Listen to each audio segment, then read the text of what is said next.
আসসালামু আলাইকুম গাইজ। আজকে আমরা দুই ভাই বোনের অনেক মজাদার একটি ঈদের কাপড় নিয়ে যুদ্ধ এরকম একটি সংলাপ দেখতে যাচ্ছি। তো চলো, এটি যেহেতু বেশি মজাদার তাই বেশি কথা না বলে শুরু করে দিই। ভাই বোন ঈদের শপিংয়ের আগের রাতে কথা বলছে। বোন: ভাইয়া, কালকে ঈদের শপিংয়ে আমার আগেই যাবি না শুনলি?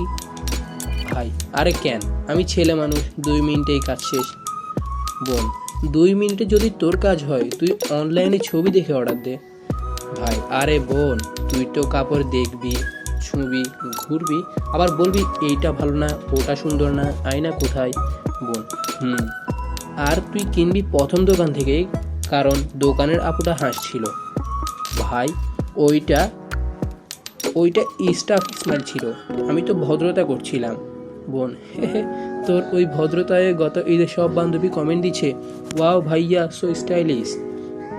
ভাই: তোদের কমেন্ট শুনে আম্মুও বলছে এইবার বোনটার আগে ভাইটা কাপড় কিনছে। বোন: আম্মুকে তো আমি বলছি। ভাইয়া গোপনে ট্রাই রুমে সেলফি তুলছিল। ভাই: আর তুই কি করছিলি? 7টা 3 পিস ট্রাই করে শেষে বললি আমার কালার মুড়ি আসছে না। বোন: ভাই, আমি মুড দেখে কাপড় নিই, তুই শুধু দোকানির মুড দেখে। ভাই: কালকে আগে আমি যাব। বোন: আমি আগে যাব।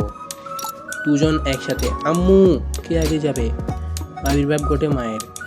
মা: কেউই যাবে না, ঈদের দিন বাসায় বসে পুরান জামা পরে টিকটক বানাবে। এটি কেমন লাগলো অবশ্যই বলবা তোমার কমেন্টে। আর তোমাদের কাছে যদি এই ভিডিওটি ভালো লাগে অবশ্যই একটি লাইক করে যাবা। আর আমাদের চ্যানেলের ভিডিওগুলো যদি তোমার কাছে ভালো লাগে অবশ্যই একটি সাবস্ক্রাইব করে দেবা।